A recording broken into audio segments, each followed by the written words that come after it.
up, YouTube? It's your girl, Miss Tink. That's M-I-C-C, not M-I-S-S. You already know, channel's not your pals. It's TV, y'all. We're here to do Real Housewives of Atlanta, Season 9, Reunion Part 2. See, I'm going to have this up today. See, I'm trying to be on time for whatever. Got some big plans at the end of the week, so most likely when we do our next week little recaps, it'll be a different scenery or whatever. So, you know, just got to make some big moves. Not big moves, but just got to make some moves because, you know, yeah. Anyways, you know, when the Lord tell you to move, you got to move. He provided a way, so I'm going to move. So you already know how that is. Anyways, let's get into it because this reunion, it was okay. It touched on some stuff, but it was just okay, you know. So anyways, let's get into it. So pretty much, we see Portia and Candy because it picked up where we left off, them two going back and forth about Portia anger management. Apparently, Candy gave Portia some money to be on Apprentice. Her and Phaedra gave Portia some money or whatever and all of that stuff. And I'm like, okay, of course, we know Kenya chiming in, and then they talking about, you know, I guess she feels like they've been bullying her. And I'm like, I don't know. I don't really think it's a form of bully. It's just that, you know, Portia, you be doing some dumb shit. Like, girl, you be doing some shit that just make a motherfucker like, you know, like you, real talk. I mean, I don't really think it's bullying because we all see what bullying really is as far as, you know, with the youth and how some of those can be, you know, that's a really serious topic. And I just feel like throwing that word around when we already know, like, girl, well, I'm pretty sure Candy about that life. But if it ever really wanted to get physical, you know, I'm pretty sure Portia can handle herself or whatever. So, I mean, if it doesn't get that far away, you should be able to, you know, not worry about it. Because I feel like you just want to be validated by them or something like, oh, you doing, like, it shouldn't matter. You doing what's best for you at the end of the day. They don't pay your bills. Andy do. So, I'm just saying, stop using that word bullying. Like, girl, no. To me, that's just my thing. But anyways, then they bring up the whole Matt and Kenya situation. I really don't care. Because, I mean, Kenya be making up excuses for Matt all the time when, girl, you should have been, you know what I'm saying? They talk about all the signs and stuff, and we see Kenya over there on hush mouth because I'm like, girl, you too old not to see these signs, girl. I'm just saying, like, I really just didn't care. Then, of course, Cynthia talked about the reason why she got involved. And, I mean, I understand it was coming from a good place and all of that stuff, but, girl, Kenya, you too old to not see the signs, girl. That's all I got to say. And then, of course, they bring up the whole thing with, Sheree saying, like, how Kenya provokes people, which Kenya does provoke people, but in a sense, Sheree, I'm going to say it like this, in a sense, how she said it towards Matt, what Matt was doing and all that stuff, like, Sheree, that was not cool. Now, one thing, if you pertain it to the women, like, I understand what Kenya was saying, but when you was sitting up here talking about Matt doing this and doing that, yeah, like, nobody deserves physical abuse. Although, Kenya, you shouldn't be provoking motherfuckers, you know what I'm saying? But I just felt like the way Sheree came off and said it, like, yeah, like, you pretty much gave Kenya something to run and you know, use against you and stuff like that with how you said it. I mean, that's all I'm saying. Like, you could have just left it to the girls and not even bring up Matt. That's how I feel. But, you know, heat of the moment or whatever, heat of the moment. So it is what it is. But, you know, they bring up the whole thing about abuse and then each other's tones and stuff like that. And, of course, you know, Sheree wanted to put it on the record that she doesn't, you know, agree with the whole physical abuse thing. Okay, we already know. Okay, fine. Then that's when they bring up the whole question about, of course, somebody brought up the fact that, not the fact that, well, Matt talking about she hired him or whatever. And I'm like, Kenya, I'm just saying, girl, you got a little past on you of showing that. I mean, I wouldn't put it past him or you know, for a storyline or whatever. That's how I feel or whatever. And, you know, she said she never hired Matt. Okay, girl, whatever. And, of course, Andy, he being messy as hell, bringing out the fact that, you know, now she's seeing someone. And you can see all up in Kenya's face, like, really? We talked about that in private. I mean, we talked about that on high stage. You ain't got it, you know. But come on, King. You know how Andy ass is. He messy. Anything that, you know what I'm saying. And then she bring up the fact that she don't really talk to Matt no more or whatever. And then apparently Matt texted on New Year's Eve talking about he's in church and have prayer. But my thing is, if he's blocked from your number, how did he get your new number? Who is in his circle that gave him your new number? I'm just saying. But don't if you're going to be on season 10 or whatever, girl, have a better storyline, okay? And keep your love life private like how Phaedra is, in a sense, on that. At least she's a little bit private on that, because you and men and cameras, girl, it just is not a good equation. Because him doing all of this with the whole putting out your cameras and all that stuff, when we ain't seen that, but we seen him breaking out other shit. Where's that footage? But okay, girl, it seemed like to me you was kind of using it as a storyline and kind of looked like for hire. But you should have been left when you saw all them signs instead of making excuses. That's just what makes it hard for me. But I don't wish that on anybody. But girl, if you see the sign, like Candy said, it just progresses, and you don't think, you know what I'm saying? Girl, bye. No, whatever. Then, I also forgot to mention, they bring up the fact why it's like Kenya feels all nervous and whatever, not petrified, but all like, I don't want Portia around me, but yet you sit up here and make up excuses for Matt or whatever, and I guess it's because y'all sleep together, but girl, bye. You shouldn't want any type of negativity around you, regardless if you're sleeping with them or not, you know what I'm saying? Like, it is what it is. Like, why you so nervous about Portia? You a strong black woman. She a strong black woman. You can handle your own, but yet you so, girl, and make up, bye, I guess, whatever. Yeah, if you like it, I don't like it, because I ain't finna put up with that bullshit. But anyways.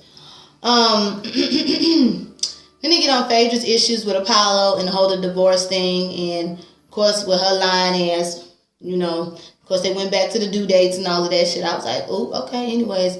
Then they also bring up the fact of what Mama Joyce did or whatever, and how, you know, she felt appalled or whatever. And I'm glad that Candy actually stuck up for what, you know, how her mama was in the wrong for that, because her mama did go too far. But here's my thing, like, Phaedra, I didn't like how you was talking about when Candy was like, you know, she did kind of like, you know, told Mama Joyce, let's move on with this, when they went to the little food tasting thing, and you was like, I mean, I'm happy she did it, but like, girl, let it go. It's just sad to see their friendship, but girl, like, you could at least been like, I respect them doing that, because I would have too, because we all know sometimes, a lot of times, majority of the time, Candy folks, including the Candy Code 9 gang, be saying whatever, and Candy just lay back in the cut and be like, I ain't saying so, I mean, but she'll go along and agree. You know, in a sense, in her own little messy way. So, but I'm glad she was at least stuck up for that. I'm just saying, because Mama Joyce was doing the most. She was in her business too much. And the same thing be with your little crew too. Be saying a little bit too much about Phaedra as well too. Then they ask, you know, are the boys, and they also say, of course, you know, I guess, also Apollo appealed it or whatever, the little court thing, whatever, when they said that in the beginning. The boys are not aware of it or whatever. They still all good. And then that's when they bring up the whole Johnny situation, whatever. But I fell out when Candy was like, bitch, this is why you can't win the case, because your calculation is all wrong. I was like, ooh, yeah. But here's my thing, Phaedra. If you could have handled that so much better. You did not have to be on camera with Johnny. Once Johnny came to you, you could have just gave him a number, referral, called him up, said, hey, I got someone, whatever, and go about your business, or sign to email. But to be all up in camera with him and stuff, girl, this is why it's just so damn shady. Like, nah, girl, nah. Like, I'm just saying. And apparently, I guess Candy is countersuing Johnny. I don't know for what, because I didn't really read into it, but I just saw it in the headline. So, like I said, Johnny, I hope it was worth it. But I so agree with Candy on that. Like, you ain't want to do no extra shit, but yet you sitting up here being all up on camera and stuff, and being all up in the cases and meeting up with lawyers and people behind someone who got something against you, but yet you don't want to be a part of it. Like, nah, Phaedra, that's no. And then, of course, I agree, she do be controlling Portia sometimes too, because, sorry, Portia, sometimes you do not have a mind of your own, because you come up with so many excuses against Phaedra. So I can't wait to see what you was really crying about and see how phony and fake Phaedra can be. But anyways, then the whole Black Lives Matter movement. I'm going to say this. It was nice that it was brought up on TV, but using it for that whole little fake thing with the grenade dude or whatever and all of this stuff, like, Phaedra, no, you know, with the bomb, not grenade, a bomb or whatever. Nah, Phaedra, like, you didn't have to equate it to that. I'm glad you mentioned it, but you didn't have to equate it to that, because, yeah, Black Lives Matter is nothing to me, doesn't equivalent to that situation as far as what was going on with him or whatever. I'm just saying. And you. Because we know, I've seen it on social media, but I wasn't there, but still, I don't feel like that should have been in the same category as Black Lives Matter. But whatever, Phaedra, you come up with anything. Then, of course, when they get back to the divorce or whatever, not Candy, but Phaedra shows Andy some consent license, whatever, not consent license, but some paper basically proving that the divorce was filed in July 2016 or whatever. She presents him with some receipts. And then here comes Kenya putting in her 2 cents. And I was so with Phaedra on this one. How the hell do you know? Like, you all worried about Phaedra and all of this stuff and what Apollo and this, and that apparently used the wrong name, Phaedra's wrong name or something like that. Like, girl, Kenya, for someone who don't be talking to Apollo like that, you sure do know a damn lot. Like, why you all up in her business? And I felt where Phaedra was coming from. Like, when people ask me, I choose to tell you what I want you to know in a sense. Only certain people know in a sense. I feel that. You know what I'm saying? Like, you don't have to tell everybody your business. But damn, Kenya, like, you talking about, well, you're not divorced. We all don't believe that shit. Of course, what we all see in the damn blogs. But the fact that your ass is just sitting there, you know a lot of shit, girl. You really do. But okay, girl. Someone who ain't talking to him, so you say, but all right. Don't you got a man? Worry about your man. I'm just saying. She's still not divorced. We understand that, but you know a little bit too much. Candy tried to chime in a little bit, but still. And Phaedra, you and your faces, girl. You and Portia faces. Just messy. Then we have a little moment, whatever. They show the kids how much they've grown. They look amazing, whatever. Really, really nice. Cairo, he looks handsome. Noelle looks handsome. I feel like she's more of her dad than her mom in a sense, Dylan and Aiden just as adorable as they want to be. Riley and baby Ace just adorable as well too. You know what I'm saying? And apparently, they asked Andy asked Candy about Riley's song, or not song, but singing career or whatever, and she was like, well, she was hyped with Nicki Minaj, liked it. I remember I saw that or whatever. Kudos to you, but.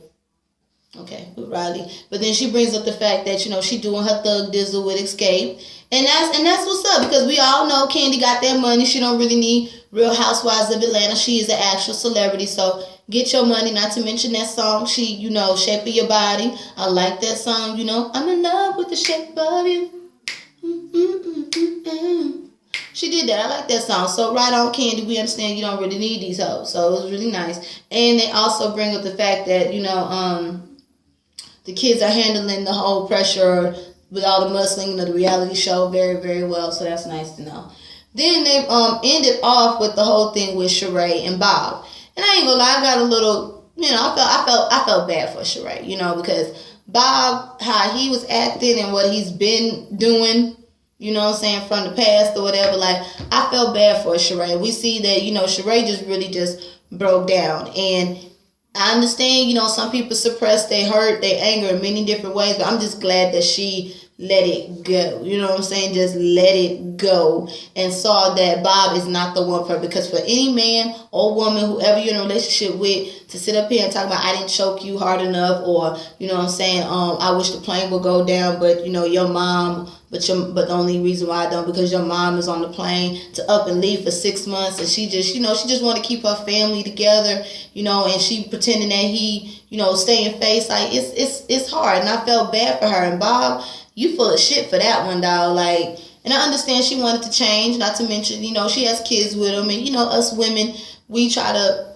especially majority of us black women, we try to keep it together for the sake of the kids, you know what I'm saying?